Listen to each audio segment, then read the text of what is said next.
Alrighty, we're going to be live in a moment, and we're trying to get Matthew to join. Hopefully, he will join in a moment. We're working on getting him going. Audience, how is my audio? The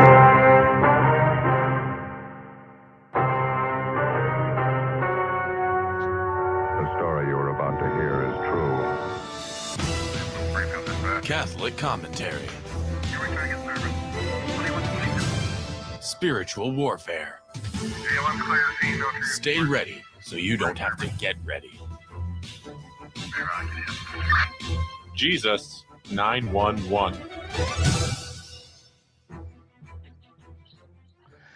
And we're live. I'm joined by my friend right over here, man, Matthew, who is a top expert when it comes to Eucharistic miracles. Matthew, how have you been, brother? Hey, well, it's been well, so I'm happy to join you on the stream. We met with William back in the US when we were at the Trent Horn conference in Dallas. Yeah. It was a pleasure to meet each other, and so we're happy to do this stream together.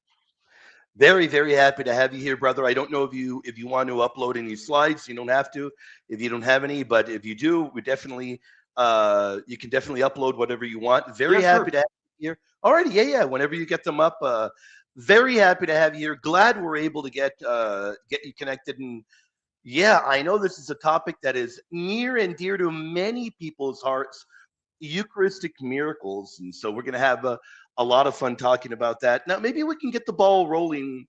Now, for the audience that may be wondering, when we talk about the Holy Eucharist, people very often hear all about transubstantiation. We believe that the Holy Eucharist truly does become the body, blood, soul, and divinity of our Lord. But what on earth is a Eucharistic miracle? How would you describe that to people that may be wondering, what is a Eucharistic miracle? So I would say that a Eucharistic miracle is just an event that is supernatural that occurs on a consecrated host. So for Catholics, as you all know, during consecration at Mass, we believe that the Eucharist, the piece of bread, really becomes the body and flesh of our Lord Jesus Christ. And so there have been in the history of the Church supernatural events that occur not only when the substance changes, that's the theological aspect of transubstantiation, but in Eucharistic miracles, not only does the substance change, but the accidents, and so the appearances also change. And we have many cases of Eucharistic miracles where blood comes on the host and the host becomes myocardic tissue. And 5 of them have been analyzed by scientific methods. And so there has been the great book by Franco Serafini called A Cardiologist Examines Jesus, which is like the best work that has been done on the scientific case for Eucharistic miracles. And so this would be my top book recommendation at the moment. It's the best piece of literature in the world that exists on the subject. And I've used Serafini's work to make lots of my presentations. And I've even met Serafini myself, who's a cardiologist. He lives in Italy, but he's come to France because his book has been translated in France and in English. And so we did conferences together when he came in Paris. So I had the privilege of joining him for a conference on Eucharistic miracles, which is on YouTube, by the way. If you want to check it out, it's in French, but it's on the channel Mille Raisons de Croire, so 1,000 Reasons to Believe. That's the French way of saying it. And yeah, we did a 2-hour conference on the subject together. I wonder if that is able to hear in English or it's all French. What? Is it able to, can people hear it in English or is it all in French, the conference? It's all in French, but you could put the YouTube translator video and you'll have the access to what he says. So, and his book has been translated in English. It's called A Cardiologist Examines Jesus. Wonderful, wonderful, brother. That is great. Yeah. So if you want to upload any slides, feel free to do so, and we'll bring them up. We'll show them to the audience, and yeah, I'll let you take it away. Any angle you want to take it to, anything you want to talk about, whatever you think to be important. I know the audience are probably going to have a lot on their mind. Whatever you think is important. Okay, here we go. Let me bring it up. You lead the way, brother. Go for it. Yeah. So yeah, I would say Eucharistic miracles in general is a solid argument for Catholicism. So I won't go through the entire presentation because I've already done it on many other YouTube channels, on Cameron's channel, and I'll just go to the main points, which is important, and then we can have a chat, a dialogue, and perhaps Yeah, answer some audience questions if you want. yeah, for But sure. I would say that yeah, as I said, the definition of Eucharistic miracle, it's a supernatural event that occurs on a consecrated host. So most oftentimes it's the transformation of that host into human flesh. But there have been some exceptions in the history of the church. So, for example, you have the Faverney Eucharistic miracle in the 17th century, which is just after the Protestant Reformation, where you have the host lifting itself up in the air during like 33 hours when the church was on fire, and so it was preserved and it didn't catch fire and it just lifted up 33 hours in the air. So there was no change on the host itself, but that's still a Eucharistic miracle that has been witnessed by at least 1,000 people because it lasted so long and so many Protestants came to that church and were converted. So that was back in the 17th century. So that's just to make the point that not every single kind of Eucharistic miracle involves a physical change on the host. Um, but yeah, given the extraordinary nature of this claim, Eucharistic miracle claims, it's normal for us to be somewhat skeptical and like ask for proof of that because you're not going to just believe every supernatural claim, right? There can be fraudsters, there can be people who have bad intentions, and so it's important when you do the case for miracle to be rigorous and to distinguish good skepticism from bad skepticism. So I define good skepticism as not believing things without good evidence, and so demanding serious evidence to confirm a Eucharistic miracle. And on the other hand, bad skepticism would be to say, well, miracles are impossible, and so no matter the amount of evidence, I will never believe in them. And so I would say that a good investigator must strive to begin his inquiry without any preconceived biases or ideas. The problem is that many atheists, naturalists on internet, they start with the conclusion that God does not exist and that Christianity cannot be true. And from there, they conclude that Eucharistic miracles must necessarily be false without even beginning the investigation. And that's just bad epistemology, right? You need to be Yeah, open-minded. And of course, this bias exists among certain believers who tend to see miracles everywhere because they're already convinced of the truth of Christianity. And so my approach is to start from a neutral basis and just to do the inquiry. And so I'll just skip that. Yeah, sure. just a point. What if Eucharistic miracles were false? That's important. Well, that would not change anything for the Catholic faith because let us remind the audience that the real reason why Catholics believe in the real presence is because Jesus taught it. John 6, 48 to 58, the discourse of the bread of life, and it's everywhere in the Gospels. And so that's why we believe in the Eucharist. It's not because of Eucharistic miracles. Mm. So if Eucharistic miracles were all false, that would not affect the Catholic faith at all. However, the contrary is not true. If at least some Eucharistic miracles are true, then they provide strong evidence for Catholicism because they would confirm the doctrine of transubstantiation. And so atheism, Protestantism, things like that would be falsified. So this is why there's a genuine interest in studying these phenomenon from a rational and scientific perspective. So there have been 136 documented accounts of Eucharistic miracles throughout history. The Wow. most famous guy who started talking about it online was Carlo Acutis, Saint Carlo Acutis, who has been recently canonized. And so he documented 136 Eucharistic miracles. So some of them are pretty much very old, and so the accounts are not all they don't have all the same reliability. And so what I want to focus on in my presentation is the top five miracles that have been investigated by modern science, because we have the advantage today of living in an era where there is modern scientific analysis, and so we can study it from modern science, and it's much better to do that than to have some old miracle reports.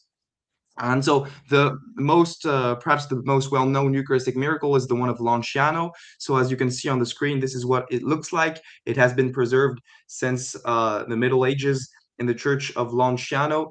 So what happened is that around the 8th century, a priest who did not believe in the real presence of Christ in the Eucharist celebrated Mass. And during Mass, what happened is that the host he had in his hand became flesh and blood, and the assembly could see it, and then they screamed it was a miracle from God.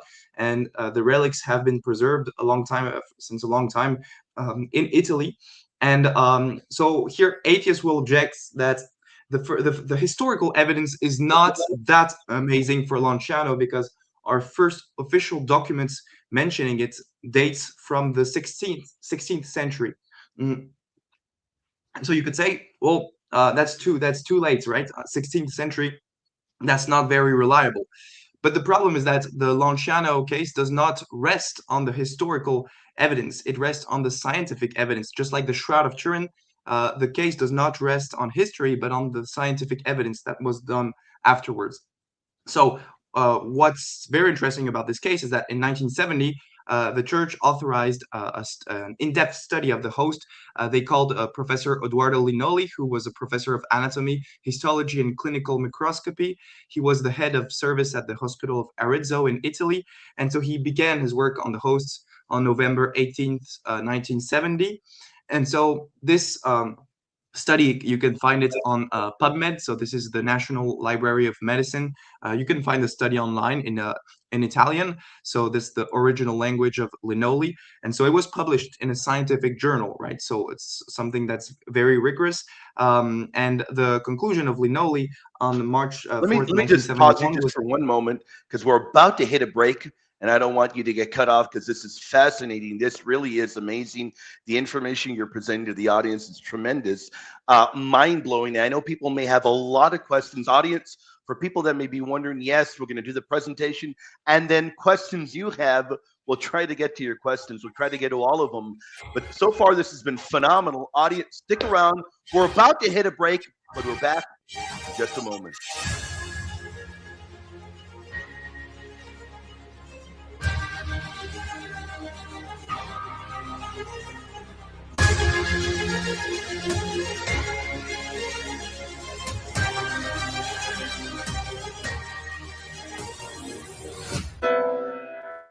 Alrighty, we're in a break, man. People can hear us because we're on YouTube. We're live on YouTube, but we're in about a 1.5, 2-minute break on the radio. Brother, how you been, man? Good to see you, brother. yes, nice. I'm glad to see you, man. Any debates coming up soon? Yes, so I'm going to have a debate with an atheist on the resurrection of Jesus in June, so 11th of June, so it's in a week. Wow. So a debate with an atheist, and I have 2 debates with a Muslim, one on the crucifixion of Jesus, and one on the alleged contradictions in the magisterium of the Catholic Church. So we're doing these debates. Yeah. Are those are going to be in French, though, right? Yeah, of course. You got to do at least one in English one day, man. You got to do one, man. I've done a debate on Eucharistic miracles in English. So if you guys are interested, go to YouTube and type "debate Eucharistic miracles" with my name, and you'll see I've debated an atheist, a skeptic, or he's agnostic, I think. It's Kevin Non-Tratcat. So he's an ex-Catholic who apostatized, and we debated Eucharistic miracles, and I think that went pretty well for me. So yeah, just go check that out. It's the most. I think it's pretty much the only one on Eucharistic miracles on YouTube, and it's like 3 hours, so we went really in depth. My opening presentation was like 50 minutes. I love that, man. I gotta check that out. Thank you, James, for the super chat. God bless you. James says, Laudetur Jesus Christus, happy feast of Saint Charles Lavaigna and his companions. For me, Corpus Christi, for not me, since my diocese transferred it. James, we hope you're enjoying it, brother. We hope you're liking it. We got a lot of great stuff. This is good, man. This is good, brother. And I'm going to provide the link to the show you did with Cameron as well. I'll provide that later on. All right, let me see how long more we got.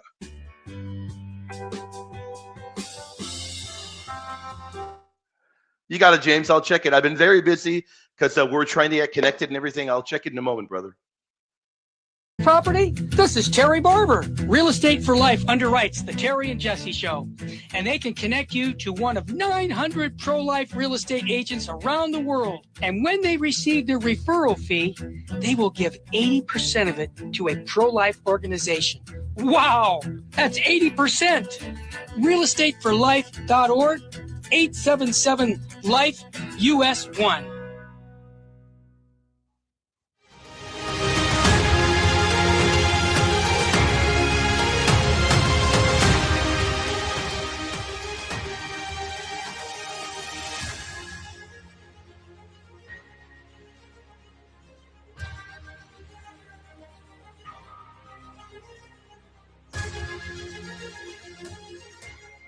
And audience, we are back. We are talking about Eucharistic miracles with the brother Matthew. He has a tremendous few slides that we're going through. We're going to tackle your questions later on in the show, but right now we're talking all things Eucharistic miracles. Before we went to the break, you left us on a great cliffhanger, brother, on the miracle of Lanciano, Italy. Take it away, brother, any way you want to go, any direction. So I was saying that Linoli published a scientific analysis that was in a scientific journal at the time, and so he gave all the detail of his methodology and studies, and he published his results in 1971. And so his conclusion was that the miraculous flesh was real human flesh that was composed of striated muscle tissue from the myocardium. So the myocardium, for those who don't know, is a piece of the heart muscle. And so there's also miraculous blood that is real blood with the chromatographic analysis. This could be shown. And he did immunological studies that show that both the flesh and the blood are from human nature and that they belong to the blood group AB. And we'll see later why this has lots of impacts. And Linoli could also show that the proteins in the blood were normally distributed just like in fresh human blood. And that no histological section revealed any trace of preservatives previously used for embalming. And so here you have the French translation of his study, and you have some pictures that he took at the time. It's in white and black, but you could still see it. And you have this impressive preservation that was noticed by Linoli. The fact that the host had been kept in a vessel for hundreds and hundreds of years, it does not explain its preservation because this vessel did not block any air or bacteria. And so one would expect to find a decayed piece of bread, but that's not the case. And so Linoli could make scientific studies on the percentages of the albumin, the globulin, and he gave very precise results. As you can see, it's mentioned in his scientific article. He compared the blood of Lanciano, which is the left column, and the values in normal blood in the right column, and you see that it pretty much fits. And he did 10 blood analysis sample, and he compared all of this. He did measures with the magnesium, the calcium, and so every molecules he found in the blood. So very rigorous analysis. And here you have some pictures on the screen of his scientific publications and the pictures he took. So yeah, very rigorous stuff. Here are some pictures of the Lanciano flesh, the myocardium. And it's important to say that Linoli was not alone in this. He says he was also helped by another professor, who is an atheist, Ruggero Bertelli, and he says in his letter in 1971 that I must also add that this opinion is shared by Professor Ruggero Bertelli, emeritus professor of human anatomy at the University of Siena, and that the histological aspect detected in the tissue, although altered by time, are absolutely objective and reliable. And you have the proof on the left with a letter that was signed by Ruggero Bertelli, where he agrees with Linoli. Of course, it's Italian. And there was a second test done in 1981. So 10 years later, the Franciscan requested a new analysis on unused samples of 1970. And so the finding, once again, on other tissues confirmed that it was heart muscle tissue, and Linoli observed the myocardial fibrocellular structure, the inner membrane of the heart, the endocardium, and the blood vessels. And so, yeah, lots of scientific details. As you can see, some of the pictures are taken here. And so, yeah, very precise stuff. And he said that it probably comes from the left ventricle of the heart. And so you could say, so if we want to summarize, that the Lanciano case is scientifically solid because Linoli's approach was rigorous. He included controlled samples to ensure the validity of the results. And he was an honest scientist who did not hide some challenges he encountered during his studies. And yeah, as I said, it was published in a scientific journal. So the objection that the first document mentioning the miracle comes from the 16th century, that's not a real objection at all, because that doesn't matter. We know where the host was from the 16th century onward. And so we know that the host has been preserved for hundreds and hundreds of years. And it would still be a miracle, even if it were later than the 8th century. So that was for the first miracle. There have been 4 other miracles that resemble Lanciano that have been analyzed by science. The second one that is most well known is the Buenos Aires case that took place in Buenos Aires from 1992 to 1996 in this church, St. Mary's Church. There was a first miracle in 1992 where blood was tested by Dr. Sazot, who is an hematologist, and she could give the leukocytaria formula with the percentages of molecules in the blood, and she compared it to the normal blood values, and there is an excess in lymphocytes, so white cells, and this is explained by Dr. Serafini by saying that the excess of lymphocytes is because the patient has suffered trauma. So when you suffer trauma to the heart, this increases your degrees of lymphocytes, and so you get these higher values, 48 and 47%, compared to the normal percentages in the blood. So that's very fascinating. And so this was published by Dr. Sazot in 1995. This was signed. So these are the primary sources, the official documents. And Buenos Aires is most known for the miracle of 1996, which took place in the same church 4 years later. And this was during a mass with Alejandro Pezet. And so on August 18th, host fell to the ground during mass. It was placed in a tabernacle. And on August 26th, the priest found it was stained red. And he informed Bishop Bergoglio, so the future Pope Francis. And after a month of waiting, the host was placed in distilled water for 3 years. And it was 3 years later, so in 1999, that the study started, and Bishop Bergoglio finally authorized the scientific analysis. And so for that, he called, there was 3 guys who presented themselves to do the scientific analysis, the inquiry. There was Dr. Castañón Gomez, who was a former atheist, and he's an expert in biochemistry and neurophysiology. And there was 2 other guys, so Mike Wilsey and Ron Tesoriero. They're not scientists, but they were investigators, and their job was to take the host and to send it to the labs for the real scientists to do the study. And so here you have pictures where they took the samples precisely. So everything was filmed by Ron Tesoriero's camera, and they put it in these bottles of water, and they did not name the sample. That's really important. The analysis were blinded. That means that they did not say this comes from a host. As you can see on the bottom right, it's written 26 de Augusto de 1996. But it does not say what's the sample. It just says the date. And so they sent this to the labs without telling them where it came from to get the results. And so it was first sent to forensic and analytical lab in California in 2000. And you have the lab that says that they could not extract human DNA, because the first test they tried to do was DNA. And so there was a very low concentration of human DNA, but they could not give any genetic code or STR testing. So they sent it to other scientists afterwards to determine what was the sample precisely. They first sent it to Dr. Lawrence in 2000, and in December 7, 2000, Dr. Lawrence said he saw the white blood cells that were still alive. You can see on the screen to the bottom right, you have on the computer, he shows some of the white blood cells that are still present in the tissue. And that's normally impossible because the host had been kept into distilled water for 3 years. And so normally the white cells outside an organism, they die in a few hours. And they would not be able to last 3 years in distilled water. So that's very impressive. Here you have some pictures of the documentary that was taken by Ron Tesoriero, where Dr. Lawrence, who was not a believer, and he showed the scientific analysis with the white cells on the screen. And then they sent the sample to Dr. Linoli, who studied the Lanciano case. So they did not really send the sample with the microscope. They just sent the pictures, the microscopic slides. And so you can see on the right, Linoli taking a look at them.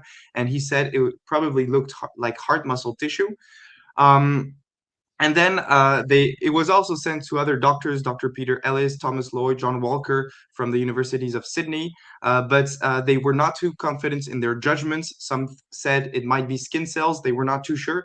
And so what the team wanted is like a definitive position on the sample. And so they contacted the best experts on the heart at the time, who is Frederick Zugibe. And so they did that because they wanted to make a final conclusion with the world experts on the heart and forensic pathology. And so they contacted him, They met in 2004. He had 30 years of experience. He had like 10,000 autopsies to his name, so he was really well known in academia at the time. And so they met on April 20, 2004, and Tesorero was filming, and Wilsey was doing the interview. And so you can find this interview on internet. You have the primary source on YouTube. It's in this video. You can just go watch it for yourself. And you have Wow. Zugibe reacting live on the microscope, seeing the heart muscle tissue. And so this is what he saw under the microscope. And so what he says is very impressive here. He says, I am an expert on the heart. The heart is my business. This is flesh. This flesh is heart muscle tissue, myocardium from the left ventricle, not far from a valvular area.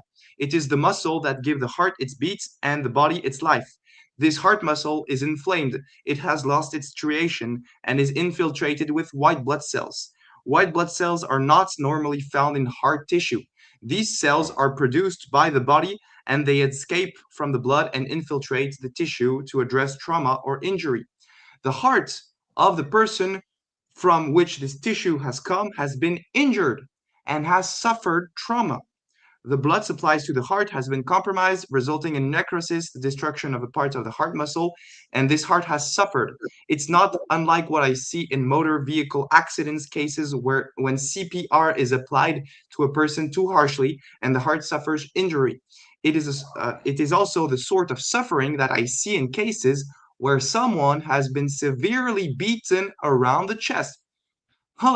Doesn't that look like the Passion of Christ? It So, does. yeah, he says that not knowing where the sample comes from, because remember, the sample was not named, right? Sure.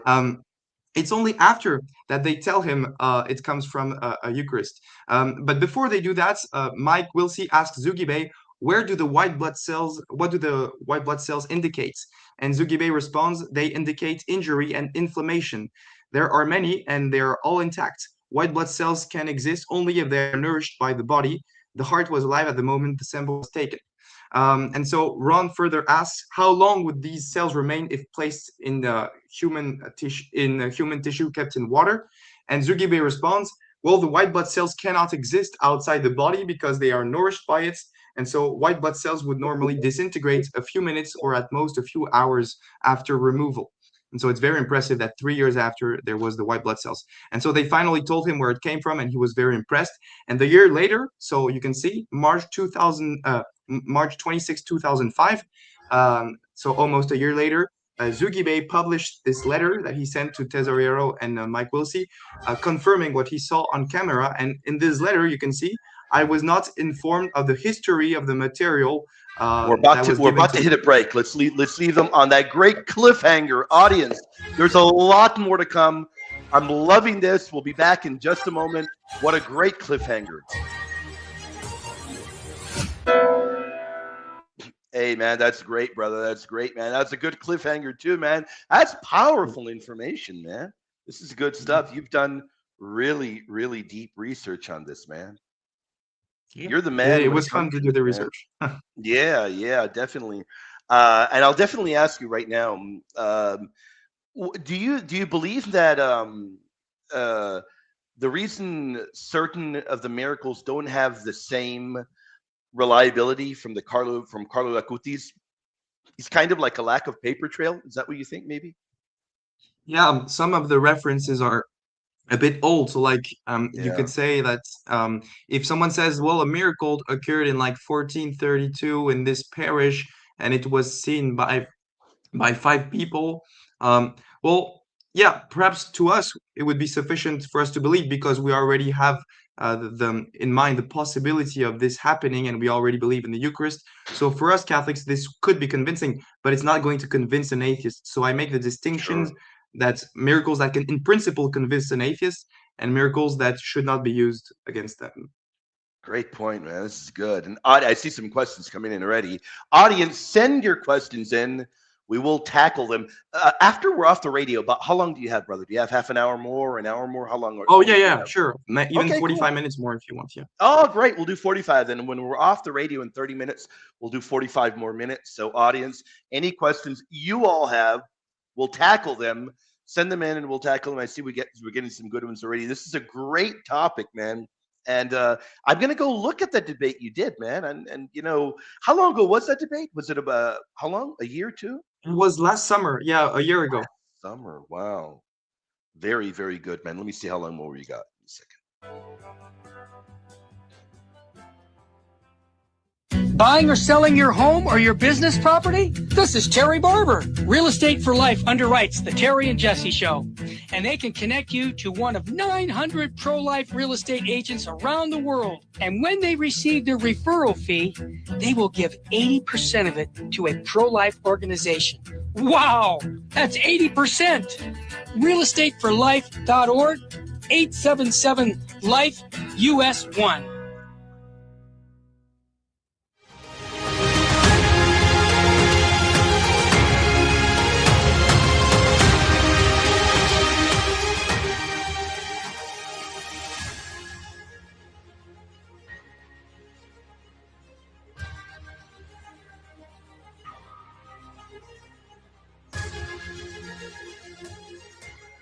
And we are back, and we're talking about Eucharistic miracles with a tremendous brother Matthew.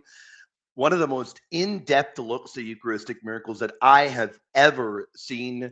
The brother Matthew has been in Capturing Christianity. He's done professional debates in this topic. He is incredible. You got the right guy for any questions you may have on Eucharistic miracles. Brother, you were talking about more and more evidence before the break crept up on us. Take it away, brother. The floor is yours, my man. Yeah, so I was talking about Frederick Zugibe, who saw the Buenos Aires miracle under the microscope. And so the main evidence for this is a video that you have on YouTube. You can go on the channel Reason to Believe, and you'll find this YouTube interview. But you also have this letter that he published a year later on March 26, 2005, where he confirms what he saw under the microscope at the time. And as you can see on this letter, he says, I was not informed of the history of the material. And so it was a blind analysis, right? They did not tell him it came from a host. And so the results were then presented to Pope Francis, well, to the Bishop Bergoglio at the time, and were published in Spanish.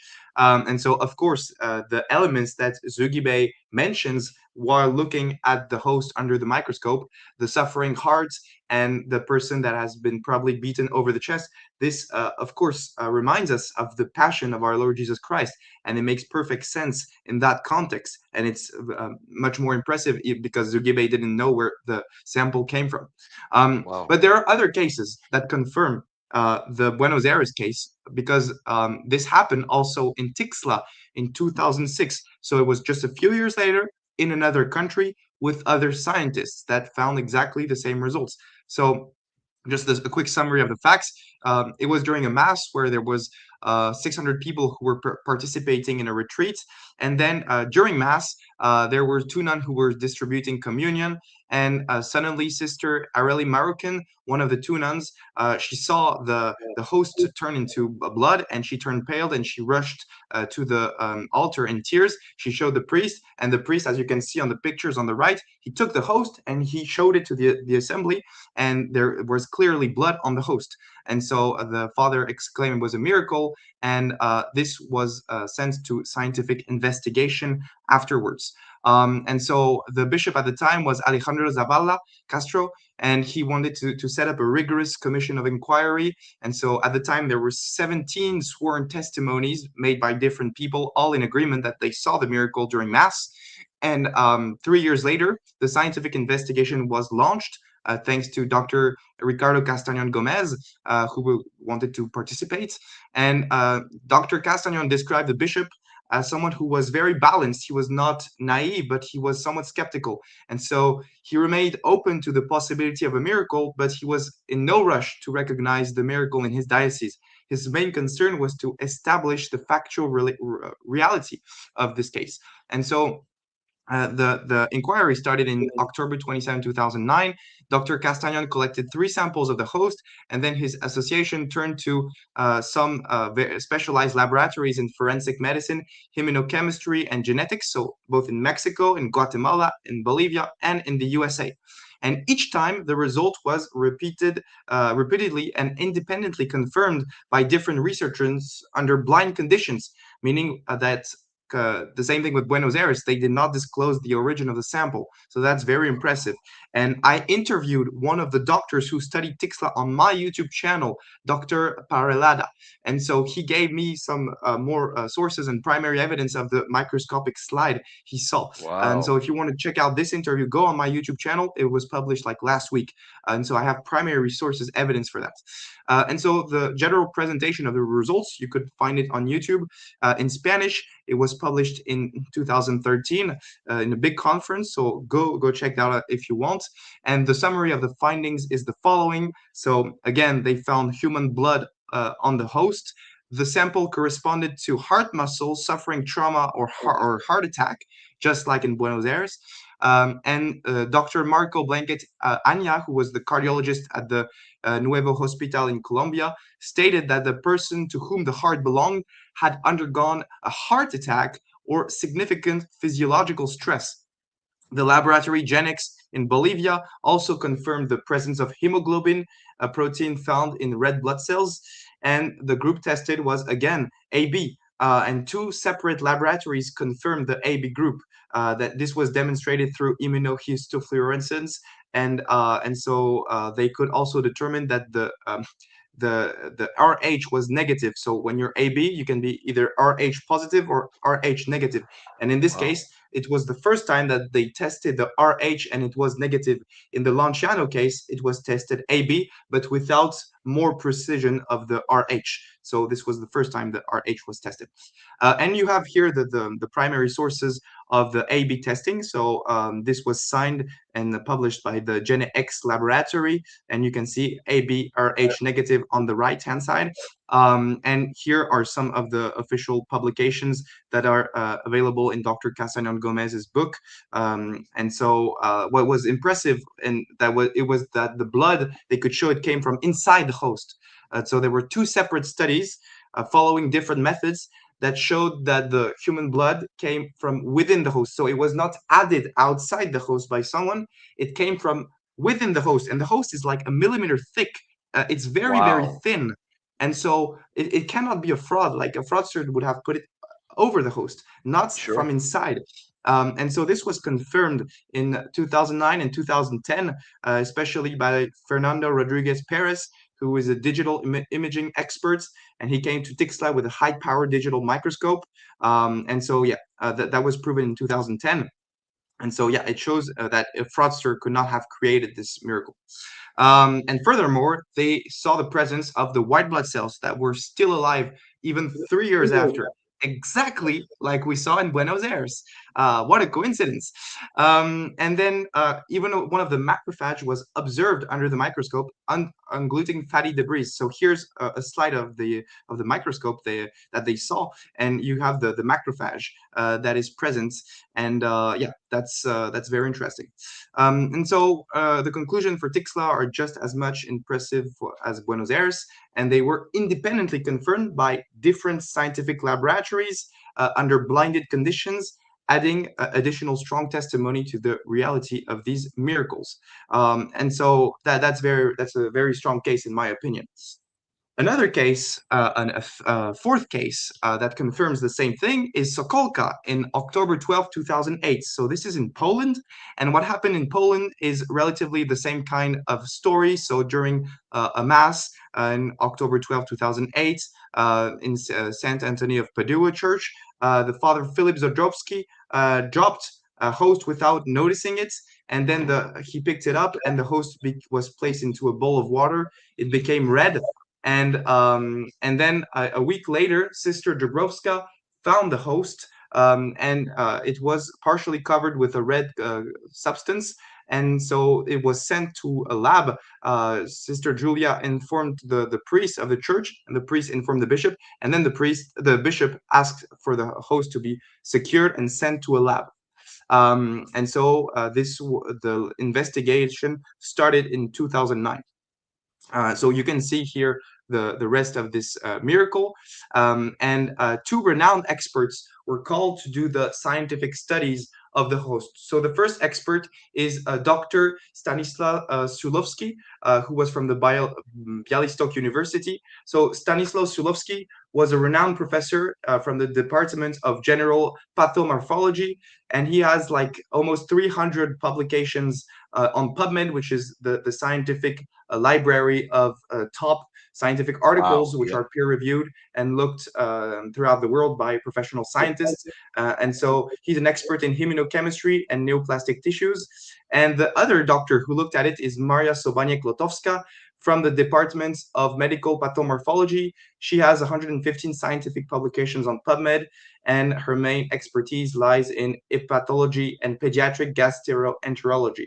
So these are like, they are at the top, the top of their career at the time, right? They're experts in their fields. They're well respected in academia, and they're from a well respected university, the Bialystok University. And so they're chosen to do the scientific analysis. And Dr. Sulewski is doing it blind analysis. So Lotowska knows that it comes from a host, but not Sulewski. Yeah. Wow. And then the results are independently examined by both. So they both go in their lab and they study it. And then they come with their results and they claim it is heart muscle, at least from a living organic structure. It mostly resembles heart muscle. And the fibers show the centrally placed nuclei and delicate microfibrillar formations with disintegration, which is a sign of suffering or damage. So same thing, suffering myocardic tissue. And what they saw was it's impossible to fabricate, because the heart muscle fibers and the substance of the host, as you can see on the screen on the right, they are intrinsically intertwined. They're intrinsically linked together. You could see the host here that is attached to the heart, the myocardic tissue, which is red. And so the degree of microscopic interpenetration cannot be manufactured by any kind of human instruments. And so this was the argument that convinced Lotowska that it could not be naturally done by someone. It's supernatural in essence. Another case, the last case, the fifth case, is the Legnica case in 2013 in Poland.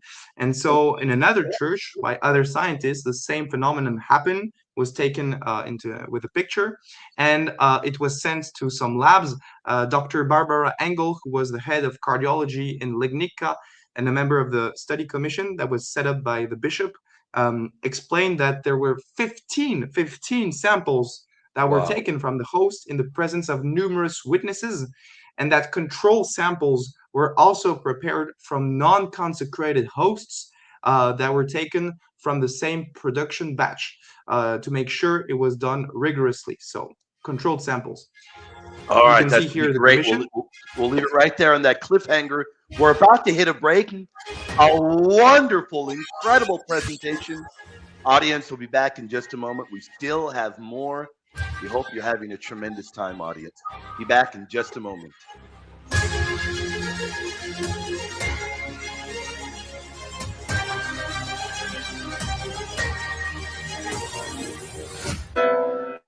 These are rock solid, man. This is pretty powerful, the evidence. It's pretty powerful. I don't know how a skeptic or an atheist would be able to, to triumph in a debate on this topic. I imagine you've done pretty well in your debates on this. Yeah, I'll deal with skeptical objections at the end. I have some slides on the skeptical objections. Yeah. Okay, great. So when we come back, we'll be back on the air. We'll be there for about 15 more minutes. Then we're off radio, but we continue on YouTube. We'll continue for about 45 more minutes. So yeah, that's great. And any objections, audience, if you all have any objections, you all have any devil's advocate questions, send them in. Yeah, I'm excited. And if we don't get any, I'll have my own. But this is good stuff, man. This is really good. I can tell you put in a lot of time. I'm curious, how many slides do you have total? You probably have over 100. Oh yeah, in this presentation I have like 125, and another presentation I have like 130, because I did another presentation just dedicated to responding to skeptics, because there has been attacks from Kelly-Kers and state and goes, yeah. Have you done did you do the response to skeptics on Cameron's channel, or you did that on your own? Yeah, I did a part responding to skeptics on Cameron's channel, but with Cameron we did a video together that was a part two, and the part two was completely dedicated to responding to skeptics. Wow. So longer presentation is going to come out soon. I love it. I love it. Phenomenal. Let me see. Going to virginmostpowerfulradio.org and do. Daniel, if you want to play devil's advocate, Daniel, when we're off the radio, I'll provide the link. We'll see. We'll see how well you can do against Matthew, man. Let me know in the comments. Buying or selling your home or your business property? This is Terry Barber. Real Estate for Life underwrites the Terry and Jesse Show, and they can connect you to one of 900 pro-life real estate agents around the world. And when they receive their referral fee, they will give 80% of it to a pro-life organization. Wow, that's 80%. Realestateforlife.org, 877-LIFE, US 1.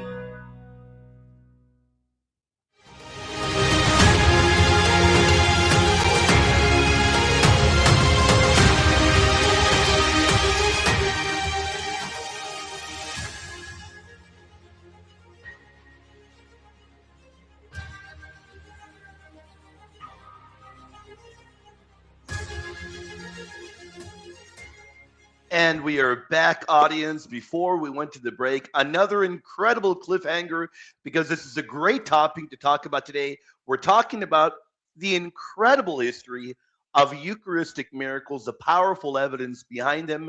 And we have the tremendous brother Matthew going over great information, rock solid details. And brother Matthew, take it away, brother. You left us on a great cliffhanger.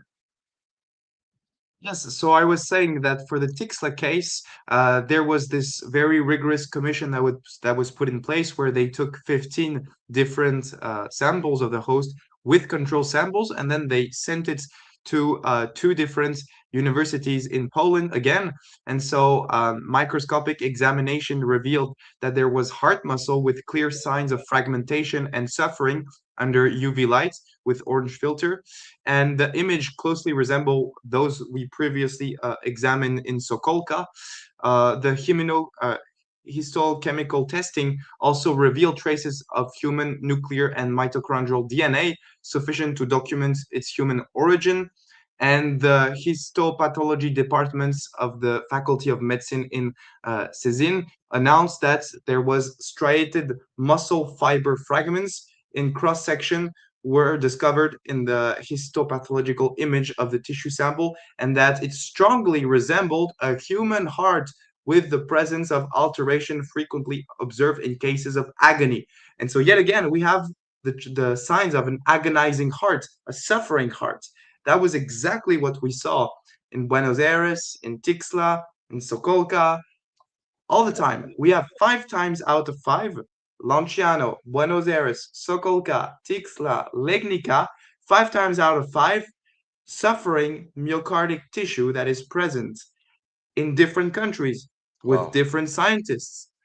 What's the probability of all of these being false simultaneously? That's very improbable. You even have the microscopic slide documentation for Legnica, so you can see here what they saw under the microscope. And these are myocardic fibrils with signs of fragmentation, and so the suffering aspect of the heart is detected under the microscope. And so here's another picture of the slide, what they saw under the microscope, which is very precise.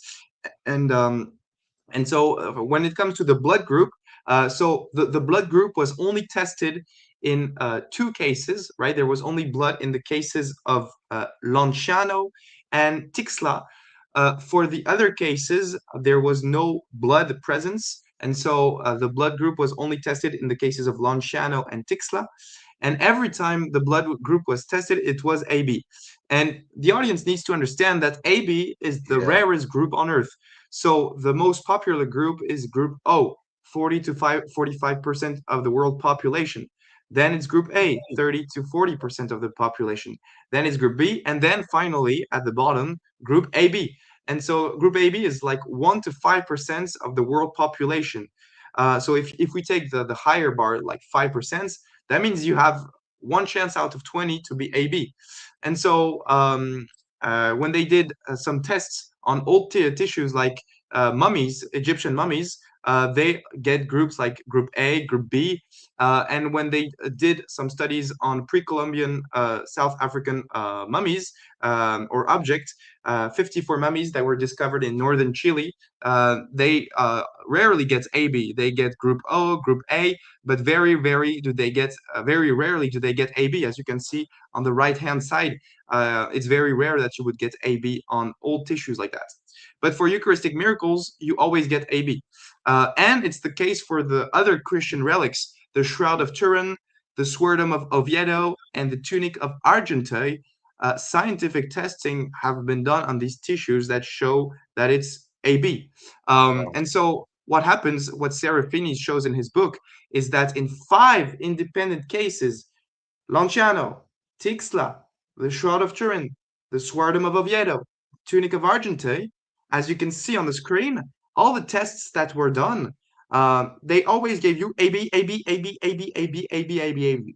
Wow. What is the probability that you would get AB for these 5 independent tissues with AB? Because as I said, the probability to be AB is 5%. So the probability that you would get 5 times out of 5 AB is 1 out of 20 to the power of 5, which is 1 out of 3,200,000, right? And so that's very, very little. Compared to this, the probability of being struck by lightning is 1 out of 15,000, according to American statistics. And so the probability that you would get these 5 times out of 5 AB in 5 different tissues, it's very, very improbable. And I must add an argument. At the time, no one knew that the blood groups even existed because the blood groups were discovered in 1902. So apart from Tixla, the Lanciano, the Swordum of Oviedo, the Tunic of Argenteuil, and the Shroud of Turin, they occurred before 1902. So before we knew that the blood groups even existed. And so even if someone were trying to fabricate these tissues in the Middle Ages, they didn't even know that blood groups existed, so they could not fabricate it and add AB group on the tissues. So that's very improbable that all of these are simultaneously false. Yeah, so when it comes to the DNA, so skeptics will object that we have not found the genetic group and the DNA on Eucharistic miracles. That's one of their main objections. The DNA group, when it was tested for Tixla, for Buenos Aires, it didn't show up a genetic profile, an STR profile. And so skeptics say, well, it must not be human since we have no genetic profile that was shown. But the problem is that here's what you get in Tixla. So on the left, you have the normal test that you can do for STR testing to have the genetic profile. And on the right, you have what they actually obtain in Tixla. So something that's very irregular, something that's unreadable. And so from a Christian perspective, we can argue that perhaps God does not want to reveal Christ's genetic code because that might be dangerous. People might start wanting to clone Jesus Christ if they get access to their genetic group. Or perhaps God wants us to focus on the suffering nature of the heart and not be focused on what does Christ exactly look like in his genome. And so perhaps it's one reason why Eucharistic miracles do not reveal the genetic code of Jesus Christ and that you get some unreadable results, as you can see on the right-hand side of the screen. That's a theological explanation. But notice that the skeptic that objects on the DNA has nothing to respond on the presence of suffering myocardic tissue 5 times out of 5, and on the presence of a human AB group on the cases where it was tested. And so here's the general summary of all of the scientific evidence we've seen. In the cases of Lanciano, Buenos Aires, Sokolka, Tixla, Legnica, each time the host was suffering heart muscle tissue. Whenever the blood group was tested, it was always AB, the rarest group on Earth, and we saw the statistical improbabilities of that. And the DNA is present, but the genetic code is unreadable, and the samples do not react normally to STR testing, so they cannot produce a profile. So that's the scientific evidence we have. If you want, I can cover skeptical objections now. I think we've got about. We're going to have to do a whole other show on skeptical objections because we got about 3-4 minutes left before we are off the radio. So yeah, we're gonna have to do. I'm gonna definitely gonna have to bring you back to just do all the skeptical objections to the Eucharist. But before we're off the radio, I would like to give you the opportunity. And first, I want to tell you, tremendous job you did here. You've done an amazing job. I want to give you a chance to plug in where people can find you because a lot of people are watching us on YouTube. And then we got a lot of people tuning in just on the radio, maybe people that are on the road, or maybe people hearing on Spotify after the fact, or maybe people hearing on the app, the Virgin Most Powerful Radio app. Where can they find you and the work you do? I'd love for you to plug in your stuff right now, brother.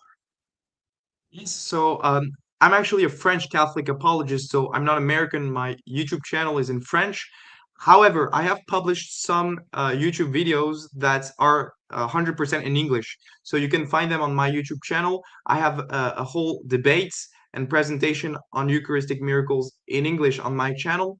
I have the interview with Dr. Paralada, who studied the Tixla case in English on my channel. I've done some interviews in English. I've also done chats and interviews with Carlo Broussard and other videos on American channels on Deuterocomical. We did an interview together when I was at the Catholic Answers conference. And perhaps in the future, perhaps in the next month or so, I will start another YouTube channel 100% in English so that there will be the French Mathieu Lavagna apologist and then the English version so that English speakers can understand these presentations. Tremendous, man. That is great. And you have been on Capturing Christianity with Cameron Bertuzzi. You're doing tremendous work. And you've got debates coming up. You mentioned you have a crucifixion debate. Do you have any Eucharist debates coming up anytime? Not yet, because I've debated I've already debated on Eucharistic miracles, and I've proposed in France people to debate me on this, and every atheist has been denying it for the moment. They do not want to debate me on this, and I'm perhaps going to write a book on Eucharistic miracles in the future. So perhaps with an American press, I can't reveal who, but I'm looking right now with Father Robert Spitzer to write a book on Eucharistic miracles, which would be Wow. pretty much building on Serafini's good work already. And so yeah, these are the future projects. But if anyone wants to debate Eucharistic miracles, I'd be willing to. I've already responded to the main objectors of Eucharistic miracles, Kelly Kurz and Stacy Trasenkos, on my Substack. So if you guys want to check out my Substack, it's 100% in English. So you can type my name on Substack. Tremendous, incredible information as well. Audience, definitely check that out. We'll provide the links for all those before I am done here dialoguing with a brother. I'll provide the links. That'll be helpful for all of you all. And if you all love this, you all have got to let me know if you liked it. We'll bring the brother back again in the future just to talk all about objections and blow you all away. Faithful, we will be back again soon. Thank you for tuning in. We had such a tremendous time.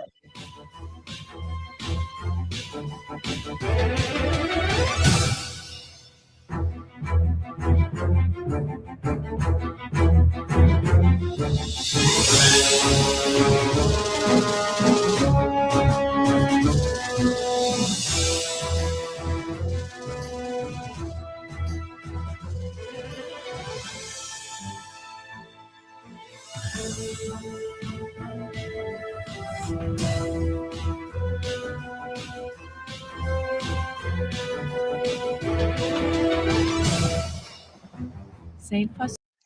Tremendous job, brother. Yeah, so we're still here on YouTube. We're not on the radio anymore. Yeah, I'd love for you to go over the objections. Would you be able to do that right now? I'd love that. That'd be great. Before we do that, I want to remind the audience, now is your time to send your questions in, and we'll tackle what we can. The brother Enrique Bolanos wanted to ask you, Enrique, thank you for the support. He says, do you know of the 351 Eucharists in 1730 in Siena still preserved to this day? Have you heard of that? Actually, not because I've Oh, focused most of my research on the modern Eucharistic miracles, the scientific okay. evidence. So I haven't done a study of every single of them. So yeah, perhaps there's some that I'm completely ignoring. Yeah. Oh, okay. I that is one that I had briefly heard about. I don't know a whole lot of now. Those are, I believe, from what I remember, and you can remind me. I believe there are consecrated hosts. They were stolen, then they were recovered. I did not know that they were still preserved to this day. So that's pretty tremendous. That's amazing. Had you even heard of that? You hadn't even heard of that one. No, I haven't. Okay, okay. By the way, I didn't know there were 351. Okay. Very tremendous, brother Enrique. If you have any more information on that, please let us know. And look at this, man. These guys are haters. Look, I've never looked any prettier, man. Repent before too late. God bless you, brother. He says, in consuming the Eucharist, do we have Jesus' DNA? So no, no, when we consume the Eucharist, normally speaking, in the real presence, we unite ourselves to the substance of our Lord, but we do not unite ourselves with the accidents or the appearances of the bread. And so the Catholic communion is a spiritual union to the body and blood of our Lord Jesus Christ. Yeah. I think it might misunderstand, and that's why these shows are very important. It might misunderstand the sacramentality of the Eucharist and might confuse that for physical, the physical. Remember that what we are able to perceive there, we can perceive wine and bread, but of course we know it truly does, truly, really, and substantially becomes body, blood, and soul and divinity. So biologically and scientifically, we're not going to consume detectable human DNA.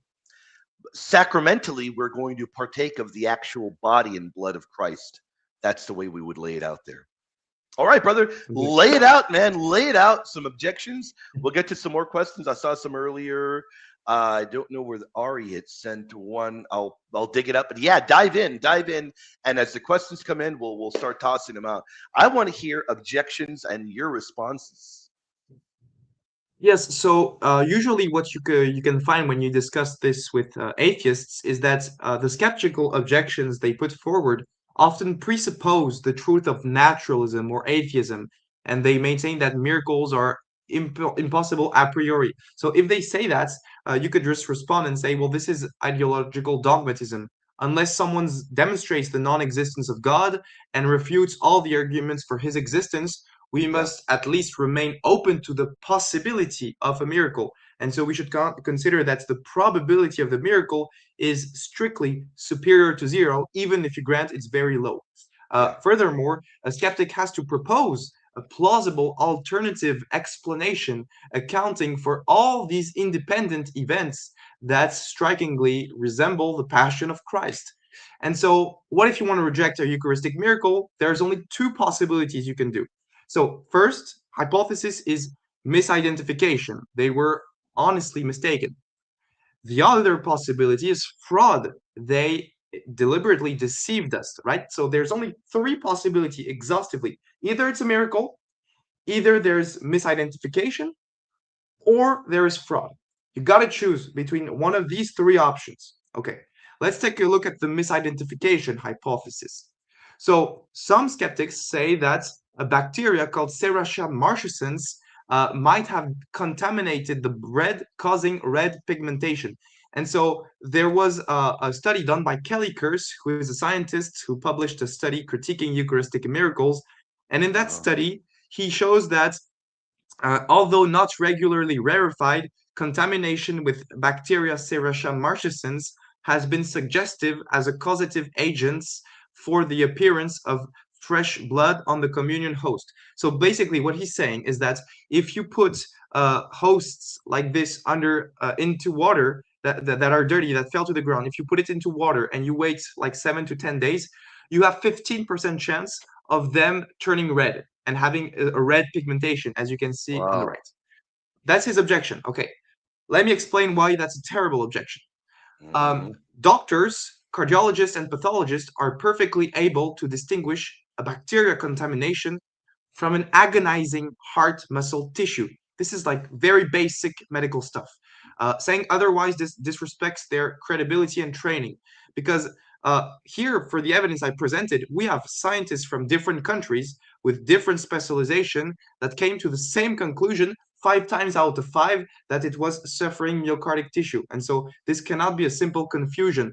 Dr. Serafini, who is a cardiologist himself, writes in response to this objection in his book, and he says, "It is in the reader's best interest that it should be clarified once and for all that any microscope, even the one they gave me as a present for my first communion as a child, can deliver justice after all this nonsense. A colony of red-shaped enterobacteria indeed looks completely different from striated heart muscle tissue. Even in the first year of medical school, any histology course, students are taught about distinguishing the different tissues of the human body. Being unable to distinguish bacterial contamination from an organized tissue means failing grade. It's like if a pilot with 30 years of experience were accused of being unable to tell apart a runaway from a potato field when landing his plane." So here Serafini is Wow. just like responding to this objection, saying, dude, do you think we're just stupid? Even in the first year of medical school with my microscope, I could distinguish bacteria from suffering myocardic heart tissue. And so saying that is like saying to a pilot that he cannot distinguish a potato field from a runaway. So it's just completely stupid. And so it's clear that it's not credible to think that there was misidentification in each of these 5 independent cases that were studied blind by different scientists at different times in different places in different countries. So it's very irrational to believe the misidentification hypothesis. And I can add that you can decisively refute the misidentification hypothesis by looking at the slides. Remember, I showed you pictures of the slides, the Legnica slide. So let me show it to you again. Yeah. Here is the Legnica slide. Okay, this is not bacteria. You can ask any specialist in heart muscle tissue. This is not bacteria. Every single scientist who knows a little bit about the heart will tell you that this is not a bacterial contamination. This is microfibrils of the heart and from myocardic tissue. We have the pictures for Legnica. We have the pictures for Buenos Aires, and we have the pictures for Tixla, right? And so you can actually verify today and compare these pictures to textbook pictures of suffering heart muscle tissue, and you will see that it does not look like bacteria. So the misidentification hypothesis to me is decisively refuted. This leaves us with the general fraud. And so that's not credible either, because it would require a team of evil fraudsters substituting the samples with agonizing human heart muscle tissue, preferably from the left ventricle with sometimes AB group, and giving it to independent scientists without ever admitting any deception. That's very, very improbable that this would occur in the 5 cases. It's not credible to think that this fraud could be perpetrated by evil Christians who would have orchestrated this in 5 independent events in different countries at different periods of history. Yep. So let's take at each case to see how a fraud would be not possible for each case. So for Lanciano, it's not possible to fraud, and Linoli even refuted the fraud hypothesis in his scientific journal publication in 1971. And he says, supposing that the heart had been taken from a corpse, I affirm that only an expert in anatomical dissection could have obtained a uniform slice of a hollow organ that is cut tangentially on the surface. And he says, furthermore, if the blood had been taken from a corpse, it would have deteriorated rapidly due to autolysis or putrefaction. And so he says that at the time in the Middle Ages, it was impossible to get such a slide of the heart. So Linoli rules out the fraud himself in his scientific journal. For the Buenos Aires case, some have considered the hypothesis of a general conspiracy theory of the 3 investigators, so Castañón Gomez, Ron Tesoriero, and Mike Wilsey. And according to this theory, the three investigators were under the false mystic Catalina Rivas, and they supposedly brought Dr. Zugibe a fake sample to analyze, because you can clearly see Zugibe under the microscope seeing and saying, oh, this is heart muscle tissue. And then the next year he publishes the letter where he says, oh, I saw the suffering heart muscle tissue. And so the people who hold the fraud hypothesis argue that they brought him heart muscle tissue from a hospital that they caught somewhere. But that's not credible, because even assuming that they lied and deceived everyone for several years, how do we explain the fact that Zugibe saw the white blood cells at the time, and that he said that this heart was alive at the moment it was taken? And so we cannot explain why the white blood cells are still present, because they cannot survive outside the organism for more than a few minutes or a few hours. And so can we really imagine evil Christians removing a piece of inflamed heart muscle, preferably from the ventricle, the left ventricle, and then running to Zugibe's office, hoping that the white blood cells are still alive at the time of analysis? That's not very credible. And so we also have Dr. Lawrence 4 years earlier who saw the presence of the white blood cells. And so that's not credible either. And another fact that shows that they're not fraudsters is that they mentioned the negative results for the DNA and the forensic lab report of 2000, which gives negative results for DNA. Any fraudsters would have put that to the side and focused only on the positive results of Dr. Zugibe. Yet they did not. They also revealed to us the negative results they got in their inquiry, and this is a sign of honesty. So what about the fraud for Tixla? Is it credible to think that someone made a fraud for Tixla? For Tixla to be a fraud, the team responsible for delivering the samples to the various doctors would have had to find AB type blood group, which is, as we saw, the rarest in the world, and they had to place this rare blood group, on a suffering heart muscle tissue that they've stolen somewhere in a hospital.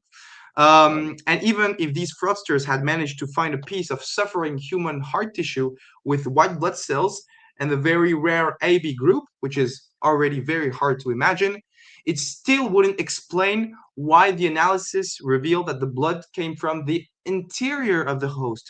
Why does the blood come from inside the host? It's physically impossible for a forger to make blood come from inside a host that is 1 millimeter thick.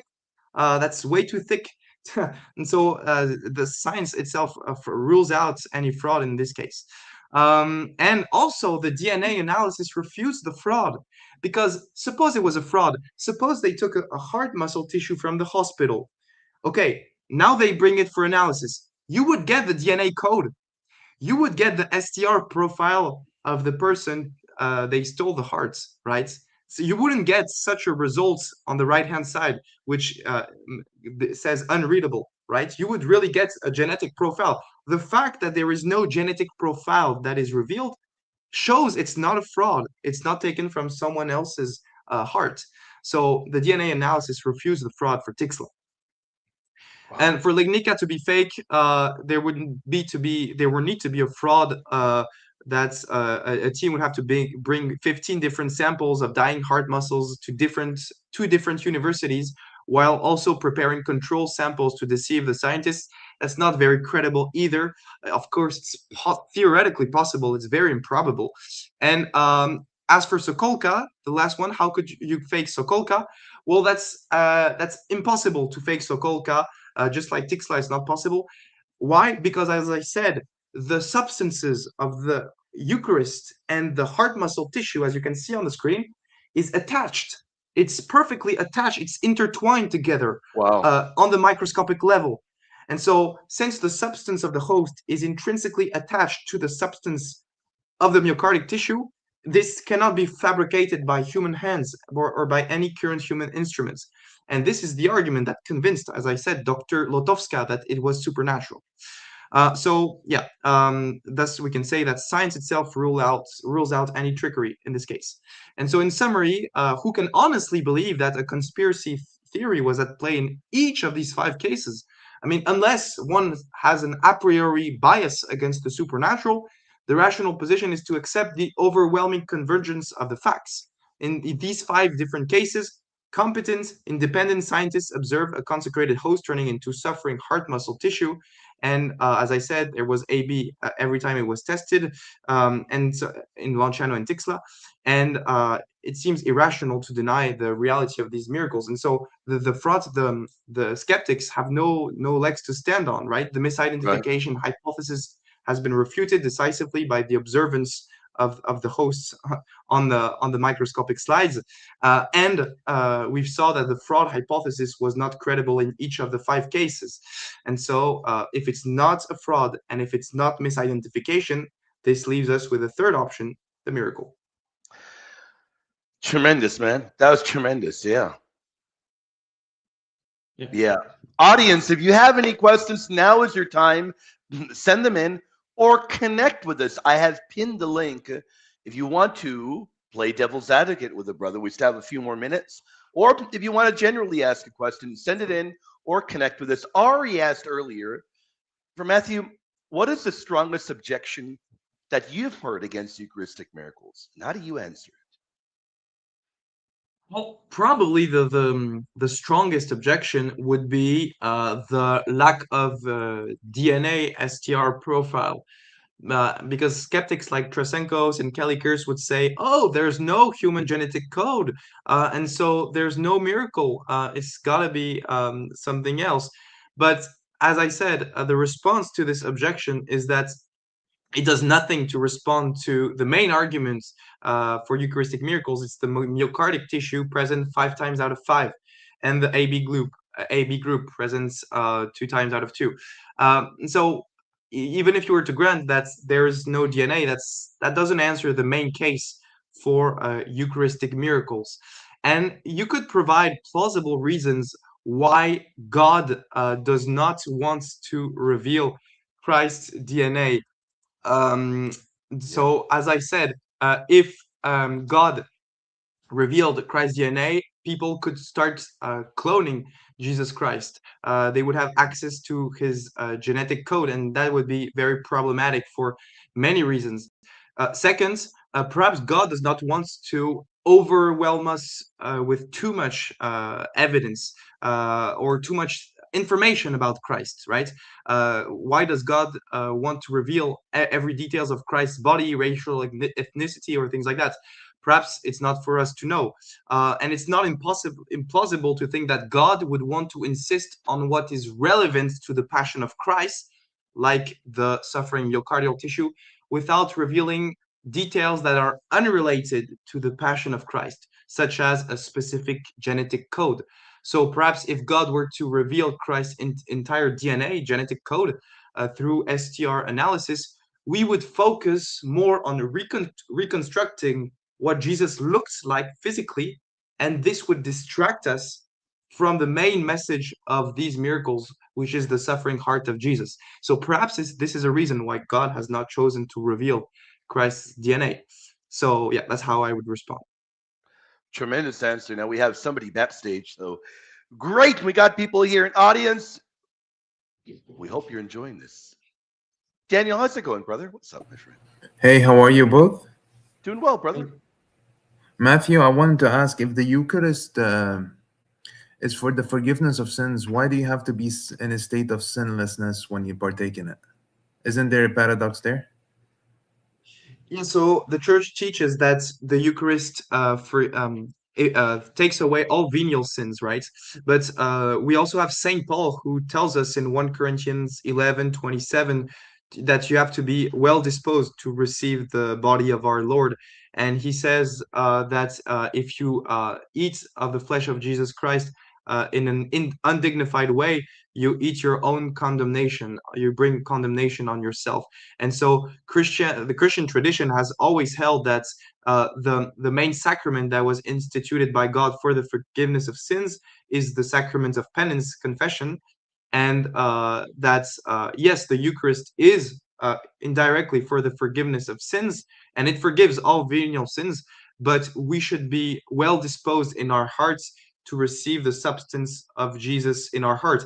If we're in a state of mortal sin, if we're cut from the friendship with God, it would be unfitting to receive the blood and flesh of our Savior Jesus Christ, to be united to our flesh, since we are Yes. interiorly separated from God through mortal sin.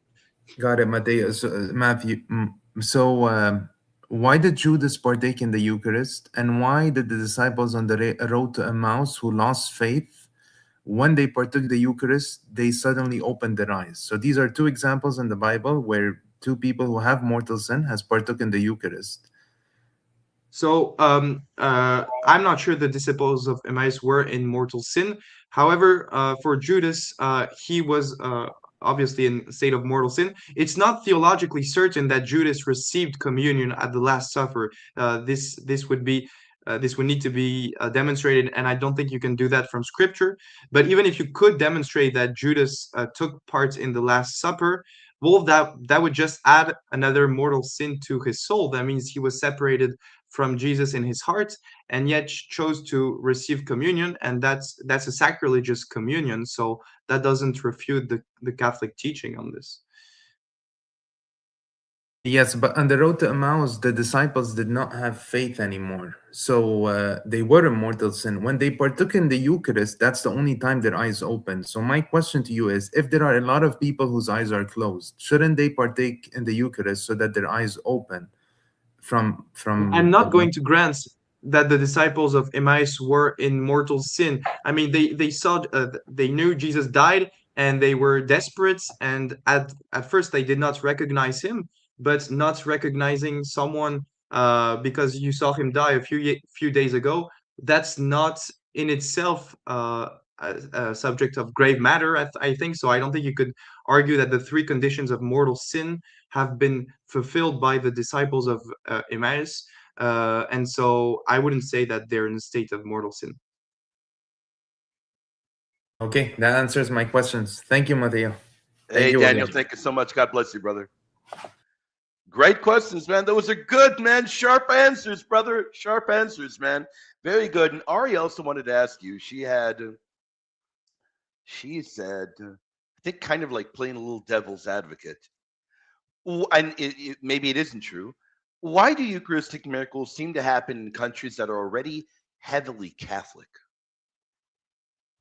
Okay, so when it comes to the Eucharistic miracles that I've studied in this presentation, yes, there is Italy, there is Mexico, there is Poland.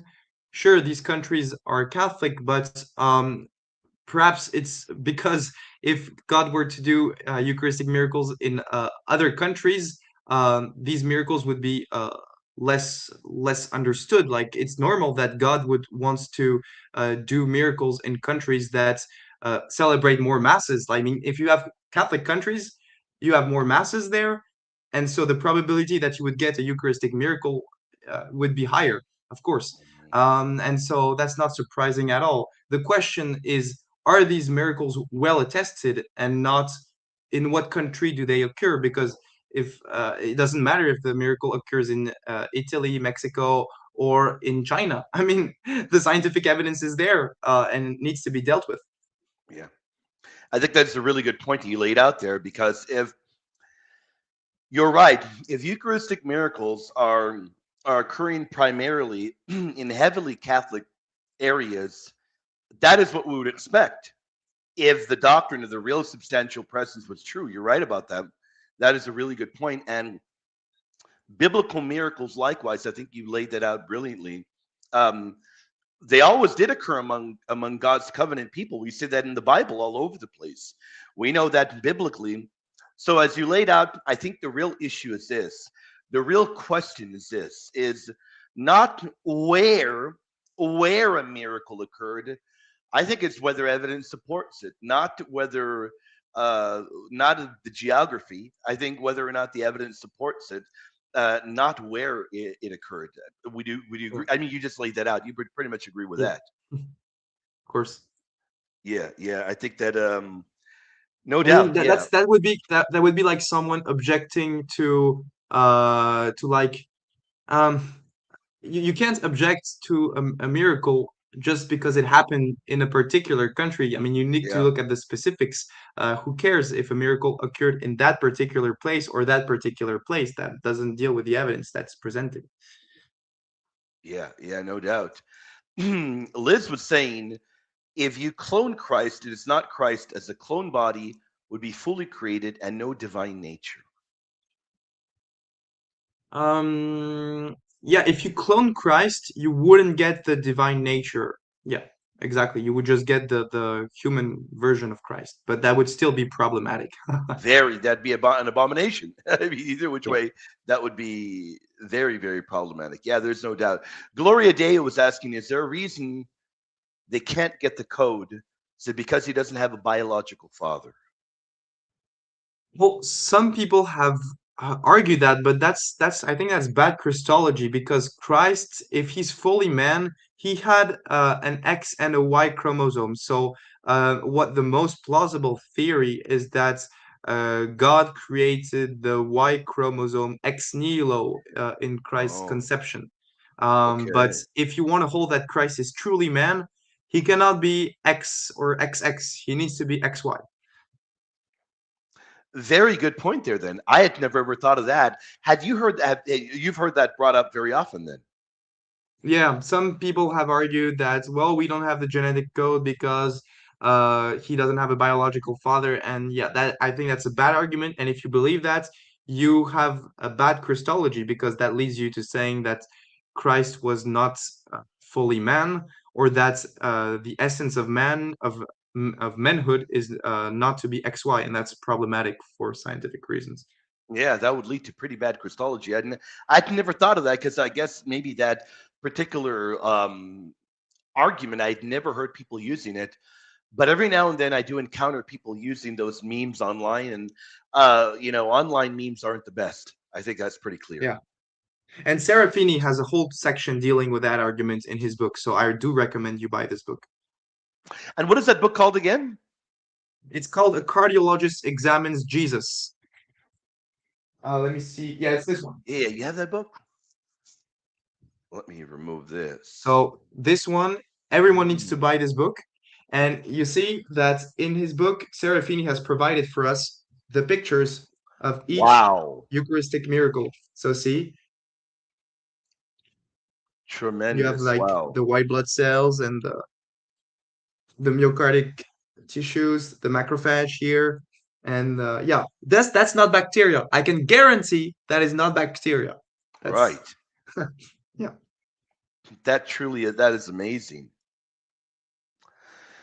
Are you aware of I'll ask my question, and let's see if we get any more questions coming in or people connecting. Are you aware of any Eucharistic miracles in any other apostolic faiths other than Catholicism?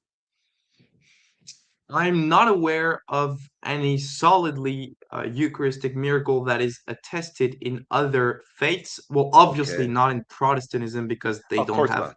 valid Yeah. priests Yeah, and they there's no don't believe doubt. in the true presence. It Yeah. would be theologically possible for it to occur in Orthodoxy since their Sure. priests are validly ordained and that they have the same theological position as us on the real presence, even if they Yes. don't use the technical terms like transubstantiation Yep. because they don't like to be like the Latin Church, very technical in the terminology, but they do believe it. So it would be theologically possible, but to my knowledge, this has never occurred. Perhaps it has. I'm not aware of any scientific investigations of Eucharistic miracles in the Orthodox Church. I'm not either. That's why I was wondering if you were aware of any. I am not aware at all. No. Yeah. Yeah. Do you think do you think that well, let me ask you this. Which is your favorite Eucharistic miracle? Do you have a favorite? My favorites, that's a good question. I think, well, favorites, my favorite thing to do with miracles is cumulative case because it's very Yeah. hard for a skeptic to deny converging line of evidence that point to the same direction. Like 5 times out of 5, you get the same results in different countries with different doctors, different scientists. That's very improbable. So I like my favorite thing to do is cumulative cases. If I had to Yeah. pick one, I would say the Tixla miracle to me is pretty much impressive, and I interviewed one of the scientists who partook in that investigation, that inquiry on my channel, Dr. Paralata. So Yeah. I'm emotionally attached to this miracle, and perhaps the Lanciano case, since it was the first one that's where scientific investigation was done. So it's beautiful. But yeah, I like all of them. Yeah. And I am shocked at the amount of evidence you had for Lanciano, Italy. That was tremendous. That was tremendous. Let me ask you this: do you know the brother Ethan Muse? Have you done anything with him? Have you ever collabed with him? So of course I know him. We've called each other. Oh, He read wow! some of my articles, and he has the best article ever published on the Lanciano case. So everyone, you should check out his Substract articles on miracles, especially the one on Lanciano, because he goes very in depth. He's Wow! somewhat very technical, but he's the high type level apologist who likes to be very precise, very rigorous, very technical. And so, if you want absolute rigor on the Lanciano case, go check out his article on Lanciano. And he even has a response to skeptics on Lanciano on his Substract. And so, yes, I know him, and I think he's one of the smartest Catholic apologists alive. He's doing great work. He's just done an interview on Pints with Aquinas Yeah, with Matt Frad, where he covers the best case for miracles in Catholicism, so Fatima, Padre Pio, and Eucharistic miracles. So yeah, check out his work, and he'll be doing great work in the future. man, I'd love to see you two team up together and debate, man. Nobody would on Eucharistic miracles, man. They'd be toast, man. They'd be toast. Nobody would beat you both, man. Well, I would be willing to debate people also. He and I think, would be willing to do debates. Well, he debated a Protestant on Fatima, who was arguing Fatima was demonic. He Yeah. absolutely crushed that debate, intellectually speaking. And even some of the Protestant camps had to recognize that the Protestant side was destroyed in that debate. And so I think he would be devastating in debates on Fatima and Eucharistic miracles. He actually debated the Lanciano Eucharistic miracle on Cameron's channel, and so yeah, both he and I have debated Eucharistic miracles. Tremendous, tremendous. Well, brother, I think we'll wrap it up there. We'll close the doors there. But man, this has been tremendous. The amount of information, the amount of depth that you got, brother. I want to thank you for your time, my friend. And I want to let you know you're always welcome here. And I got to bring you back, brother. We'll definitely do it again, my friend. Thank you for your time, brother. Yeah, thanks, William, and I'll be glad to be back with you very soon. Yeah, brother. Any final words for the audience? Any final words?